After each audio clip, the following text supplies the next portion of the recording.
Hello, my name is Julia Flisch. Really, Salem? What? Really? You're not Julia Childs. Who's Julia Childs? You know, the famous the French chef. She had that TV show in the 50s and 60s. Who? I'm Julia Flisch, man. What's wrong with you? I know Julia Flisch because, she was very famous in Georgia and helped drastically reform higher education for women. Yeah, I'm Julia Flisch. Let's go. Come on. All right, fine. Before we start talking about her, let's rewind a little bit and talk about her parents. In 1842, Leonard Flisch, also known as Julia Flisch's daddy, moved from France to New York City, New York.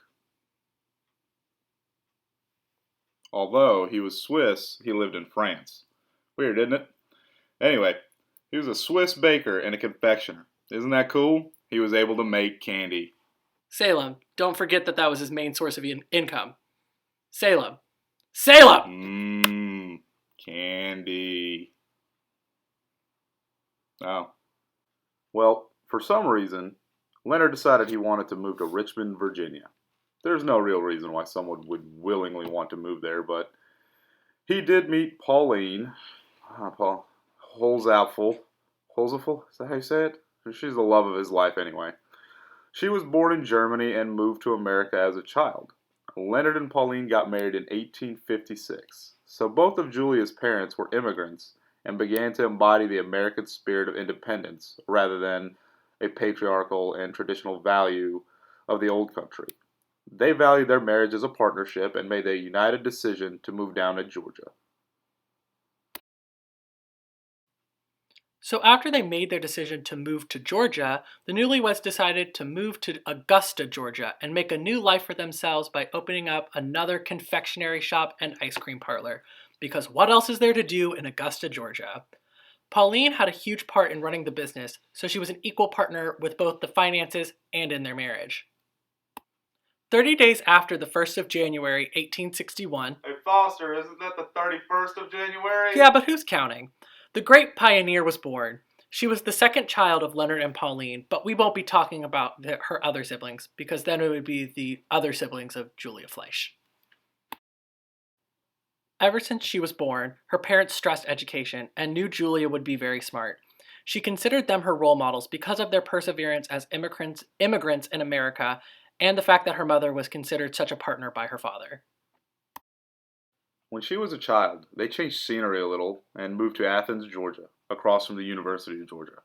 Her dad couldn't get enough of confectionery and ice cream, so he opened up another store right across from UGA, and was very popular among the students of the University of Georgia. Her interactions with the students of UGA made her fall in love with the school before she would even apply. Go Ugga. Oh, look at the little bulldog! Foster! What? Julia's parents then enrolled her in the Lucy Cobb Institute because they thought she was very gifted. The Lucy Cobb Institute provided educational opportunities for young Southern women, and Julia Flisch is the epitome of a Southern woman. No, not really. She graduated with honors from the Lucy Cobb Institute in 1877 and could not wait to apply to the University of Georgia. She wanted to be with the menfolk, which was not normal. This was not a typical Southern woman's desire. Eager to advance her education, she applied to UGA. However, she was in for a rude awakening. UGA was an all-male institution, and they were not quite ready for a woman to enter the arena. As a result, she was denied admissions into her beloved school. She felt betrayed, salty, and all kinds of angry. But this just made her more determined. It lit a fire in her to address women's equality in education. What are you doing? Fire noises, dude. She came back at UGA for denying her admission to the institution.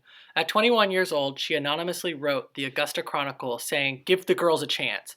These words resonated with many, which is definitely better than anything I did when I was 21 years old. Tired of Georgia and their blatant disrespect, she went to New York City and enrolled at Cooper's Union from 1883 to 1884.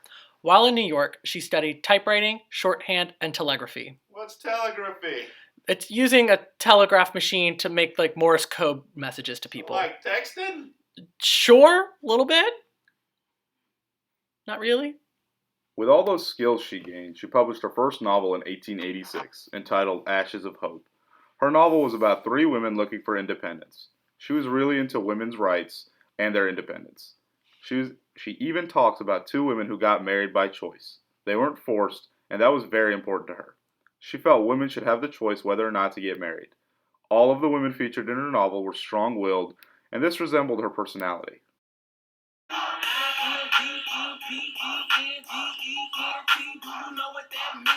Ironically, she spoke at UGA's commencement after she got rejected from them. She stressed that society opened their eyes and welcomed women to the greater education. Women could support themselves and they needed a proper education to do so. Flisch challenged the public to open its eyes for the need for women to financially support themselves through proper educational opportunities.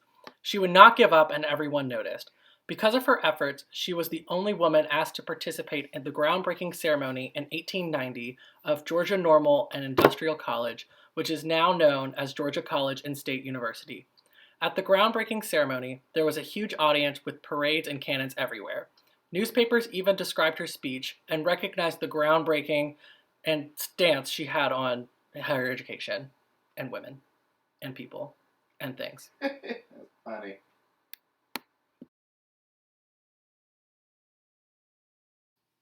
Starting in 1891, she began teaching at Georgia Normal and Industrial College. While there, she used those New York skills and taught stenography, typewriting, and telegraphy, as well as ancient and medieval history. Although she had those other skills, she was really a historian at heart. She taught there until 1905, but while there, a plot twist occurred in her life. In 1899, 20 years after her rejection at UGA, the formerly beloved institution awarded her an honorary degree. Julia was not done with her education. She decided to take that honorary degree and turn it into an actual one.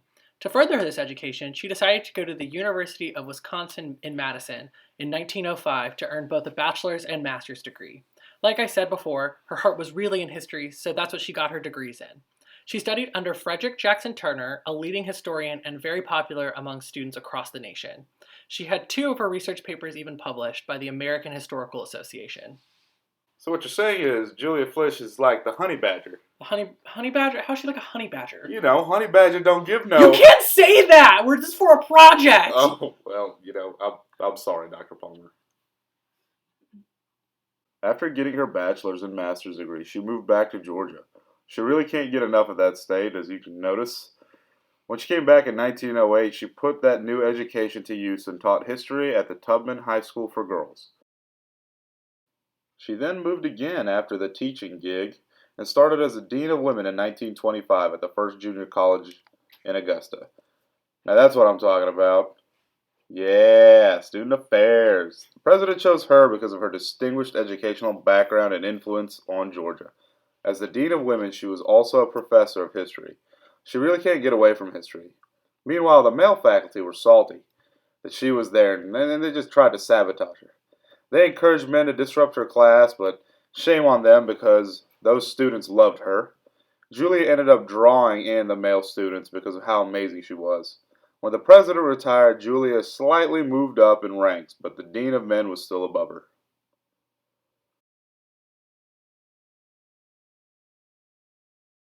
Julia was known as Augusta's favorite daughter. What does that even mean? I don't know, man. I think she might have liked to play golf. Okay, fair enough. But either way, she was just the bomb and Georgia loved her. After all that hard work, she did retire in 1936 because of failing eyesight. That's a sight for sore eyes, don't you think? Really? You get it? Yes, I do. Well, that's good. Anyways, unfortunately, she died on March 17th, 1941, but her spirit lives on because I'm still talking about her today.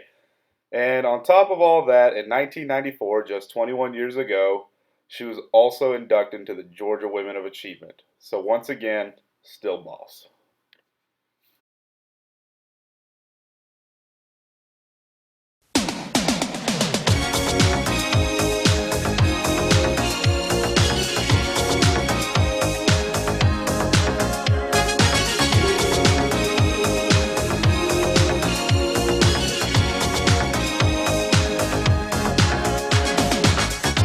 We're no strangers to love. You know the rules, and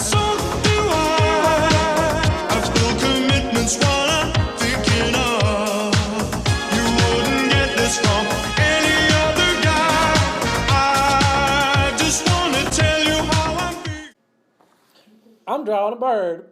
Look at me, drawing a bird.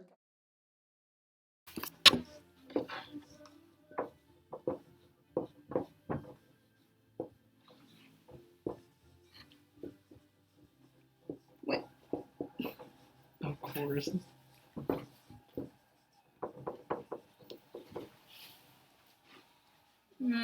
Oh,